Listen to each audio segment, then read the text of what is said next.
Salut à tous! Aujourd'hui, ma mission, c'est de vous aider à choisir le livret bancaire le mieux adapté à votre situation. C'est parti! Alors, tout d'abord, qu'est-ce qu'un livret? Un livret, c'est un compte d'épargne, en opposition au compte courant, que tout le monde connaît, le compte courant, autrement appelé compte chèque ou compte bancaire, lui qui vous sert à gérer les dépenses quotidiennes et courantes. Et ce livret bancaire, il a 3 grandes caractéristiques. La première, c'est la garantie en capital. Vous ne pouvez pas perdre d'argent. Et ça, c'est une information au final qui est très importante, parce que dans l'écosystème financier et patrimonial actuel, vous n'avez pas de produits, ou très peu, qui présentent une garantie en capital. Et ce qu'il faut aussi savoir, c'est que les livrets n'ont pas de frais de fonctionnement. Là où sur un compte courant, on peut avoir des frais de fonctionnement prélevés par la banque ou des frais de cotisation relatifs à votre carte bancaire, les livrets n'ont pas de frais. Donc vous ne perdez pas d'argent du tout sur des livrets. La deuxième grande caractéristique des livrets, c'est la disponibilité du capital. En effet, vous pouvez retirer vos fonds à tout moment. Par un virement interne entre votre livret et votre compte, c'est instantané. Ça prend même pas une minute. Et cette disponibilité des fonds, couplée à la garantie en capital, font des livrets un produit financier tout à fait unique. Et quand je dis unique, c'est au sens littéral du terme, c'est-à-dire qu'aucun autre produit à ce jour ne dispose d'une garantie en capital et d'une disponibilité totale et immédiate des fonds. Ce qui se rapproche le plus, ça va être le fonds en euros. Donc le fonds en euros qu'on retrouve dans des contrats d'assurance vie. Mais là encore, le fonds en euros, lui, jusqu'à maintenant, est garanti en capital. Mais par contre, vous ne pouvez pas récupérer les fonds immédiatement. Ça va prendre plusieurs jours à plusieurs semaines parfois en fonction de l'assureur choisi pour votre contrat d'assurance vie. Donc vraiment un produit unique en son genre. On reviendra sur le fonds en euros et les assurances vie très vite sur cette chaîne. La troisième caractéristique, qui est très connue de tous, souvent citée dans les médias, c'est le rendement très faible et en chute libre depuis de nombreuses années. Mais ce rendement est en fait corrélé au fait que ce placement est garanti et disponible à tout moment. C'est le revers de la médaille. Et évidemment, vous n'êtes pas sans savoir que les taux baissent depuis des décennies. Le taux de l'emprunt bancaire, le taux de l'inflation, les taux baissent, c'est un fait. Et les livrets qui sont indexés sur ces taux, sur cette inflation, logiquement et mécaniquement baissent également. Ce qu'il faut également savoir, c'est que les intérêts des livrets sont calculés 2 fois par mois, donc le 1er et le 16 du mois, et les intérêts gagnés, donc le calcul se fait 2 fois par mois, et la perception des intérêts se fait le 1er janvier de chaque année. Mais malgré un rendement très faible, les livrets sont utiles en gestion de patrimoine, dans une approche de patrimoine globale pour constituer l'épargne de précaution.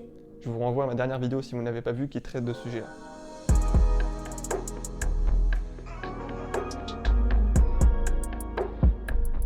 Alors, quels sont les livrets bancaires? Je vais vous présenter les 4 livrets bancaires, à mon sens, principaux sur le marché. En premier lieu, on trouve le livret A, qui est le plus connu de tous. Je suis sûr que vous en avez déjà entendu parler. Donc, le livret A rémunère par an à 0,5%. Les taux de rémunération que je vais donner pour les 4 livrets sont nets, donc net d'impôt sur le revenu et de prélèvements sociaux. Son plafond est de 22 950 €, et il n'y a pas de critères spécifiques pour en avoir un. On retrouve ensuite le LDDS, donc le livret de développement durable et solidaire. Celui-ci, le plafond va différer, donc on a un plafond qui est à 12 000 € et un taux similaire au livret A. Donc à part le plafond, c'est très similaire au livret A, seulement vous êtes obligé d'être résident fiscal français pour en détenir un, mais c'est tout en termes de critères. Donc au final, 2 livrets très similaires. Au-delà du plafond, la seule différence qui va être faite, c'est l'utilisation des fonds par l'État, donc des fonds que vous allez verser sur votre livret. Là, je ne vais pas rentrer dans les détails, ça ne vous intéresse pas forcément, ça ne va rien changer à votre épargne. Ensuite, on va retrouver le livret jeune. Donc le livret jeune, vous en avez peut-être déjà eu un, c'est un livret qui rémunère en moyenne 1%. Je dis en moyenne parce que c'est le seul livret des 4 qui n'a pas un taux fixé par l'État. C'est-à-dire que certaines banques vont avoir un livret jeune à 0,5% et d'autres jusqu'à 2%. Donc c'est un taux qui peut varier et le plafond est de 1 600 €. Donc c'est très faible, en tout cas quand on veut se constituer une épargne de précaution, c'est pas forcément suffisant. C'est pour ça qu'on va s'intéresser à d'autres livrets. Donc pour le livret jeune également, il faut noter que l'âge maximum pour en détenir un est de 25 ans.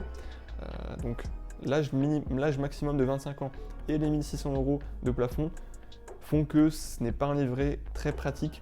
En tout cas, on va vite s'en séparer pour passer à autre chose. Et voilà, il est là, le livret dont je voulais vous parler dans ma dernière vidéo, il arrive. Il y a d'ailleurs un livret en particulier que je présenterai qui gagne à être reconnu, qui ne l'est pas du tout assez actuellement. C'est le LEP, le livret d'épargne populaire. Le LEP, comme vous pouvez le voir, rémunère 2 fois plus que le livret A. Donc on est à 1% au lieu de 0,5. C'est pas forcément énorme, mais c'est quand même très avantageux, et pour se constituer une épargne de précaution, autant être rémunéré à 1% qu'à 0,5. Donc comment bénéficier du LEP? La condition pour bénéficier du LEP, on n'a pas de condition d'âge, par contre on a une condition de revenu. Il faut avoir un revenu fiscal de référence inférieur ou égal à 20 016 €. Mais en fait, ce livret est accessible à beaucoup de monde, et beaucoup de monde également ignore son existence. Si par exemple vous gagnez 1 800 € net par mois, vous avez un salaire annuel théorique de 21 600 €. Une fois qu'on enlève les 10% de frais réels, votre revenu fiscal de référence est donc de 19 440 €. Donc vous êtes éligible au LEP avec un revenu par exemple de 1 800 € net par mois. Donc ça concerne quand même beaucoup de monde, et c'est très intéressant de doubler sa rémunération en termes d'épargne de précaution.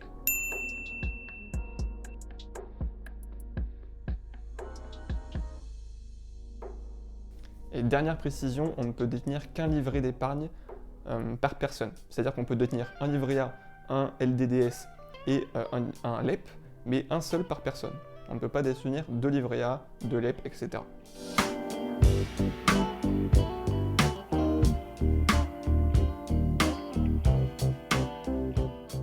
Alors, quel livret choisir? Tout simplement, si vous avez moins de 25 ans et que votre banque propose un livret jeune avec un taux supérieur à 1%, foncez, n'hésitez pas et remplissez votre livret jeune jusqu'au plafond. Si vous êtes éligible au livret d'épargne populaire, comme je l'ai expliqué juste avant, n'hésitez pas, choisissez ce livret-là, c'est le plus rémunérateur, en tout cas passé 25 ans, donc à 1% jusqu'à 7 700 € de plafond, donc ça vous suffira largement pour établir votre épargne de précaution. Et si vous êtes dans aucun de ces deux cas, vous pouvez choisir le livret A si vous êtes non résident fiscal français, et si vous êtes résident fiscal français, ça n'a pas d'importance. Pour le coup, vous pouvez choisir le livret A ou le livret de développement durable et solidaire. Ça n'a pas d'importance, mais c'est plutôt une bonne nouvelle au final, parce que ça veut dire que vous n'êtes pas éligible au LEP et donc que vous avez un revenu qui devrait vous permettre d'épargner et d'investir confortablement. Alors en parlant de bonnes nouvelles, je voulais rassurer tous les fans de livrets bancaires qui me regardent. On ne sait jamais, ça peut exister. Les taux, après une longue période d'hibernation, sont en train de se redresser. Donc logiquement, les taux de rémunération des livrets vont suivre à la hausse. Et ça, par contre, c'est pas du tout une bonne nouvelle pour les actions. Ça sort un petit peu de mon texte de la vidéo, mais je vous le dis parce que c'est très intéressant de connaître ça. Quand les taux augmentent, les actions, généralement, se cassent un petit peu la figure. Pourquoi? Parce que lorsque les taux augmentent, les obligations deviennent plus rémunératrices et donc plus intéressantes. Et lorsque les obligations sont plus intéressantes, les actions, par opposition, perdent un petit peu d'intérêt.